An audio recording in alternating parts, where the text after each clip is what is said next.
હમણાં જ લાજીમાં જે વાત કરી ને કે જેતરપુરનો ઉત્સવ છે અવસર, ગાડીમાં બેઠો તો પછી પર્વ વખતે કીર્તન, જે અમુક કીર્તનો આપણે પ્રેમાનંદ સ્વામી મુક્તાનંદ સ્વામીના કીર્તનોનું આખું 5-7 કીર્તનો નક્કી કર્યા હતા. એમાંથી એક કડી યાદ આવી, નર નારાયણ ગાઓ રે અવસર નહીં મળે આવો. એનો અવસર છે. પ્રેમાનંદ સ્વામીનું કીર્તન છે. વિચાર, આપણને વિચાર આવે. મને તો હું તો આ કીર્તનો ઘણી વખતે એક કડી જો ભૂલથી યાદ આવી જાય છે ને તો મગજના સેટિંગ ફરી જાય છે. એ બ્રહ્માનંદ સ્વામી, એ મુક્તાનંદ સ્વામી, એ ગુણાતીતાનંદ સ્વામી, એ ગોપાળાનંદ સ્વામી, એને જે લખ્યું છે કે લખાઈ ગયું છે, હું લખ્યું નથી, હું કાયમ કહું છું. લખનારા આજે ઘણા બધા છે કે સંધિઓ જોડી દે પાછળ, રે લોલ એટલું જ આવે છે. એટલે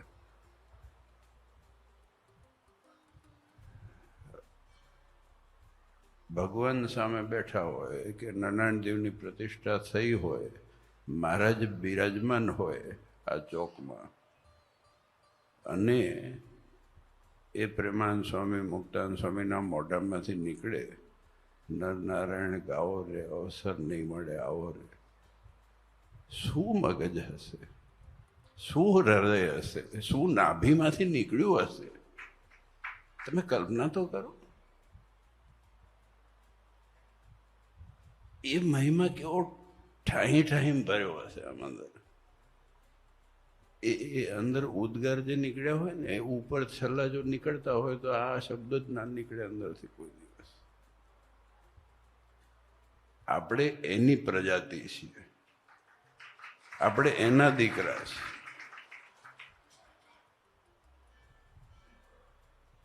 આ બહુ મોટી વાત છે, આ બહુ સમજણની વસ્તુ છે.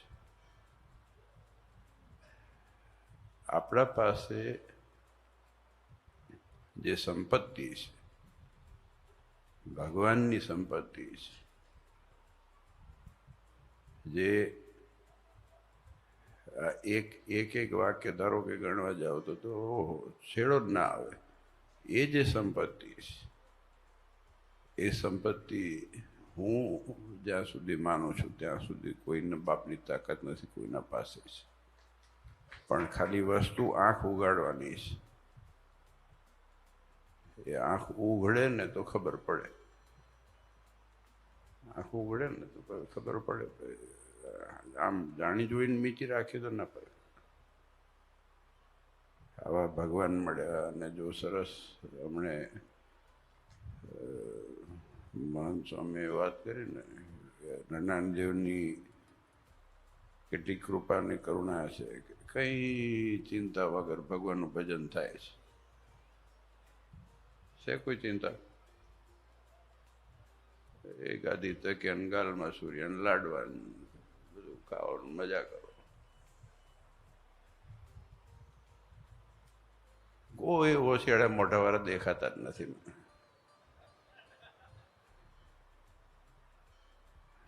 અને લગભગ એવું હોય કે જેવા લોકો હોય ને એના ભેગા એવા ભેગા ટોળું વરે.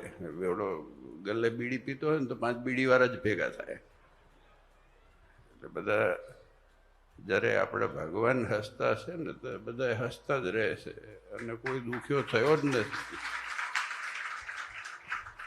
આપણે તો ખૂબ ભાગ્યશાળી. જો આવા મહારાજ મળ્યા, નારાયણ દેવ મળ્યા, અને આવો સત્સંગ મળ્યો. અને હજી તો ભણકારા ચાલુ જ છે સમયાના. કેવો ભગવાનની કૃપાથી અને લાજીમાં જે ખૂબ મહેનત કરી, પરિશ્રમ કરી અને સંતો, હરિભક્તો તમે બધાએ ભેગા થઈ અને જે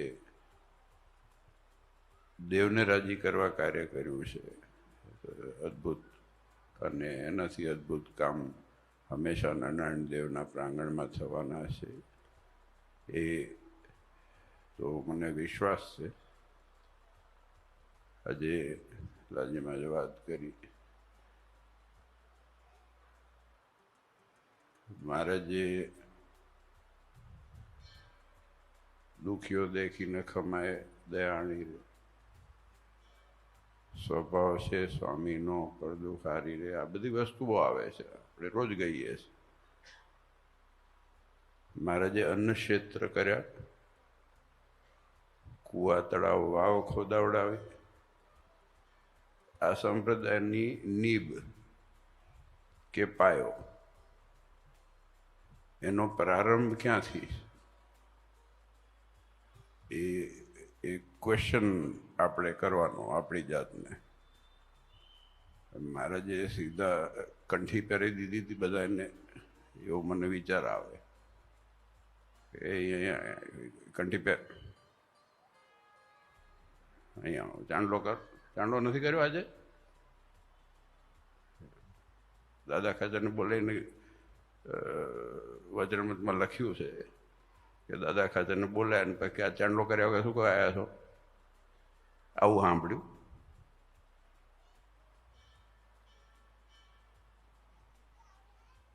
દુઃખીઓ દેખી ન ખમાય દયાણી. આ મારા જે છે ને, એ એક એક માણસ કોઈને દુઃખી રાખવો નહીં. કોઈ જરૂરિયાતમંદ હોય એને જે પણ જરૂર હોય એનાથી પૂરી કરવી, એનાથી વધારે ન કરવું. વધારે કરવું ને તો ટેવ પડી જાય પાછી. વધારે કરો તો ટેવ પડી જાય. હું કહું છું ઘણી વખતે કે સતત વહેતી દયા માણસ અધિકાર માની લે. સતત દયા વહેતી હોય ને એમ કે ના, આ તો આપણો અધિકાર છે, આમાં તો વાંધો શું છે. મેં એ 2-3 જગ્યાએ એક વાત કરી હતી કે એક માણસ ધનાઢ્ય હતો ને, એના ઘરની બહાર એક ભિક્ષુ કે ભિખારી જે ગણો એ રોજ ઊભો રહે, તો એને રોજ 8 આના આપે. એટલે 8 આના ઊભો રહે, 8 આના દઈને નીકળી જાય, એટલા માટે જ બેસે. પછી એક દિવસે એને ના આપ્યા અને બીજાને આપ્યા, તો ઓલો બાજવા આવ્યો કે મારા કેમ 8 આના ના આપ્યા? ભાઈ તારા જ હતા, ઓલાને આપ્યા. કે ના, મારા નહીં આપવાના, મારા તો મારા જ છે. એટલે આ માણસની પ્રકૃતિ છે. જો દયા પણ સતત વહેતી રહેતી હોય ને તો માણસ અધિકાર માનશે. અને આપણી પરિસ્થિતિ એ જ છે. આપણામાં પાત્રતા એટલી છે કે નથી એ નથી ખબર.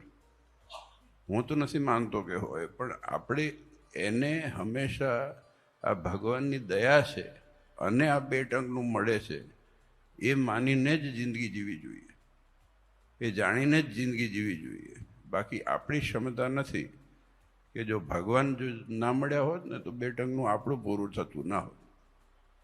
આપણું એટલે તમારે મારે બધાનું, એ કંઈ નથી બાકી આમાંથી. આજે ભગવાનની કૃપાથી આ બધું મળ્યું છે. આ સંપ્રદાય મળ્યો છે, આ કપડાં મળ્યા છે, આ બેવાનું મળ્યું છે, કે આ જમવાનું મળે છે. જે મળે છે એ ભગવાનની કૃપા વડે કરીને જ મળે છે. એટલે આ સંપ્રદાયનો પ્રારંભ થયો ને મારા જે એ અન્ન ક્ષેત્ર, કુવા, વાવ, તળાવ, વચનામૃતમાં સેવાકરામની વાત આવે છે. આ બધી વસ્તુઓ થઈને મારા જે એકે માણસને ક્યાંય, અને પાછું શિક્ષાપત્રીમાં લખ્યું કે અમારો આશ્રિત અંધન વસ્ત આબરૂ કોઈ દુઃખી નહીં થાય. જીવ પ્રાણી માત્ર સર્વ જીવ હિતાવા. એમાં ક્યાંય એવું નથી લખ્યું કે સત્સંગીનું હિત થાય. સર્વ જીવ હિતાવ. આ વેલાલનો દાખલો તમે જુઓ ને, ઉપરથી કે કાગડો ને કબૂતર ને ફલાણું ઢેમાકું જે કૂતરા ને બલાડું જે જાય અંદર માંડમાંથી એનું કલ્યાણ થશે. એમાં કેમ ના લખ્યું ભાઈ ચાંદલા કર્યા વગર કાગડો જશે નહીં થાય કલ્યાણ તારું? એ તું ટૂંક્યું લઈને તું ગણતો નહીં હોય જો કે આટલા મંતર નથી કર્યા તો તું ફલાણા નરકમાં રવમાં પાછળની ખૂણામાં પેલી ચાલીમાં જઈને પડીશ, એવું લખવું જોઈતું હતું ને કે આટલી માળા કરો, કે આટલા અપવાસ કરો, કે આટલું ચાંદ્રાયણ કરો, કે આટલા વર્ષ ફલાહાર કરો. આવું નથી. આ સરળ સંપ્રદાય છે. ભગવાનને ભજન કરો. ભગવાનના ભક્તમાં કોણ આવે છે? આ જગતમાં જેટલા જીવ પ્રાણી માત્ર છે ભગવાનના ભક્ત જ છે. આપણે કોઈનું અનુમાન કે કોઈના પ્રત્યે કોઈની ફૂટપટ્ટી, આપણી ફૂટપટ્ટી કોઈને માપી શકે એવી નથી. આ મારું માનવું છે. કોના અંદર બેઠેલો ભગવાન કેવી રીતે કોણ શું વિચાર કરે છે આપણામાં તાકાત નથી કે એક માણસની શ્રદ્ધા કેટલી છે એ માપવાની. મારામાં તાકાત નથી કે તમારામાં તાકાત નથી, કારણ કે અંતર્યામી માત્ર મહારાજ છે. આપણે તો ખાલી ભગવાન અને ભગવાનના ભક્તનું દ્રોહ ન થાય અને ભગવાનના ભક્તનો ગુણ આવે એવા કાર્ય કરવાના છે. આ મહારાજના વચન છે. આ જો બહોળી રીતે તમે વિચાર કરો ને, આપણે બહુ આપણે છે ને બહુ સંકુચિત વૃત્તિ કરી નાખી છે. આપણે બહુ બાંધી લીધો છે સંપ્રદાયને, બહુ બાંધી લીધો છે. હું હકીકતમાં કહું છું, આપણી ગણતરી કેટલી છે? કંઠી પહેરી, ચાંદલો કર્યો, ગુરુમંત્ર લીધો, સત્સંગી નથી. ઓલા ગઈકાલે જ ગુરુમંત્ર લેવા આવ્યા તો કાન ડાબો મૂક્યો. મેં ભાઈ સાહેબ આમને લઈ જાઉં તો સારું છે. જો જેને ખબર નથી કે ગુરુમંત્ર કયા કાનમાં લેવો હોય એને મારે આલીને શું કામ છે બાપ? અને લઈ લઈને ભટકાડીને મને મોકલે કે આને બાકી છે. ભાઈ નથી જોઈતો, સાચો આપી દઈશ, કોઈક દિવસ ખબર પડશે કયો ગુરુમંત્ર કહેવાય. એ ભગવાનને ગુરુ કરવાની જરૂર છે. પહેલાં આપણે આપણા આજુબાજુના લોકોને જો સુખી જોઈ શકીએ તો મોટામાં મોટી માનવતા આ છે, મોટામાં મોટો સત્સંગ આ છે. આપણા બાજુમાં બેઠેલો માણસ સુખી છે કે નથી એ કદાચ એને કંઈ પણ અડચણ આવતી હોય તો એને સુખી કરવાના પ્રયત્ન કરી શકે તો સત્સંગ સાચો. બાકી તો ચાંદલાન તિલક ઘણા કરીને બેઠા, ખિસ્સા કાતરું આવે, ઉત્સવ સમય આમ આવે છે ને, આપણાથી મજબૂત ચાંદલા હોય છે, કંઠી જોરદાર હોય. આપણે તો નવી પહેરી હોય એવી લાગે, ઓલન થાય કે તો આને જેવો સત્સંગી જ નહીં દેખાતો હોય. પણ ક્યારે ખિસ્સું કાપીને જતો રહે ખબર ના પડે. અને એવું સંપ્રદાયમાં છે. કયા ઓટલે બેહવું એ જ નક્કી થતું નથી. હવે ઓટલો નારાયણદેવનો મળ્યો છે, હવે આ ઓટલાથી ક્યાંય ફરવાનું નથી. અમદાવાદ દેશ છે, આ નારાયણદેવ મળ્યા. આપણા દેશમાં જો હમણાં સ્વામી કીધું 5 મંદિર મહારાજે આપ્યા. આ 5 મંદિરના ભગવાન છે. આપણે દેવના છીએ, દેવના થઈને રહેવાનું છે. અને એ ભગવાનના થઈને રહી એનાથી મોટી કોઈ દુનિયામાં પ્રાપ્તિ નથી. અને જેટલું થાય પ્રયત્ન થાય એવા આપણે સત્કાર્ય કરીએ. સત્કાર્યમાં આ બધી વસ્તુ આવે. મેં પહેલાં કીધું ને, મારે જે એ ગણતરી કરી હોત ને, જો ચાંદલાન તિલકની તો કોઈ થયું જ ના હોત. આ સત્સંગમાં કોઈ ઊભું જ ના રહ્યું હોત.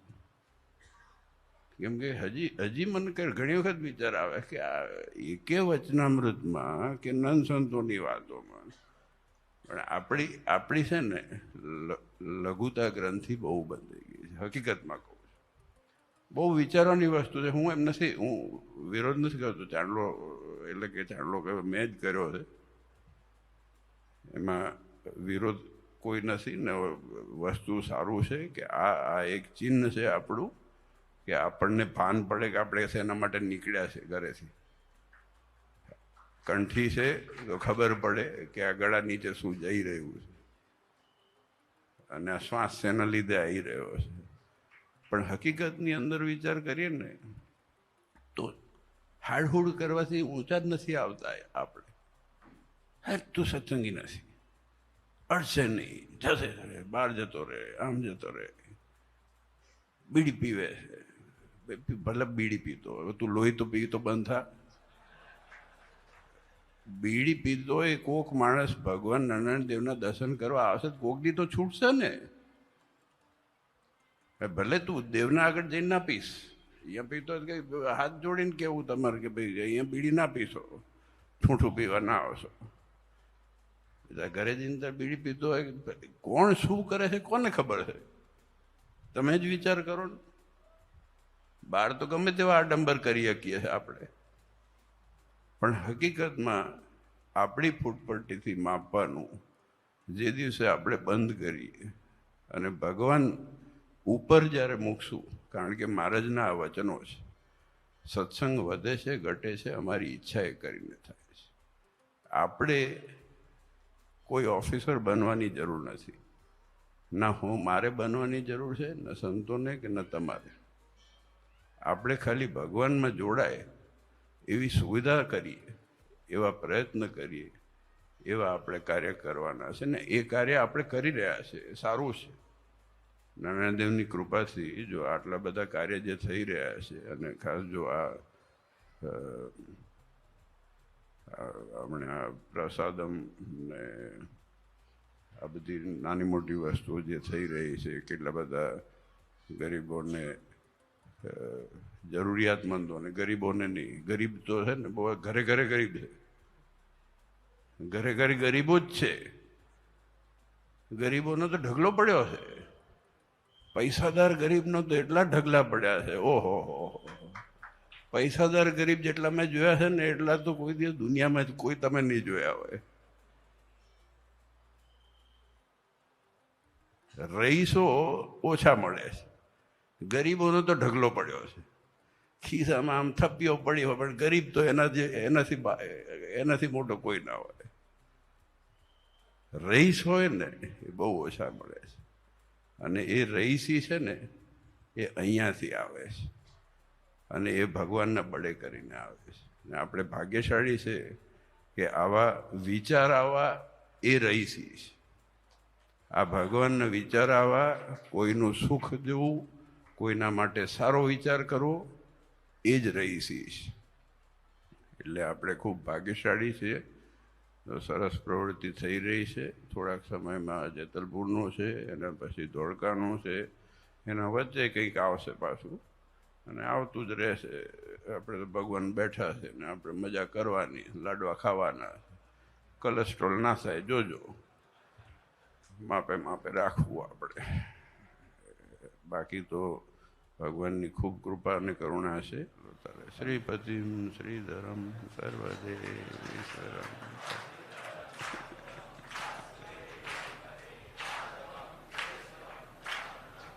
કેવું પડે.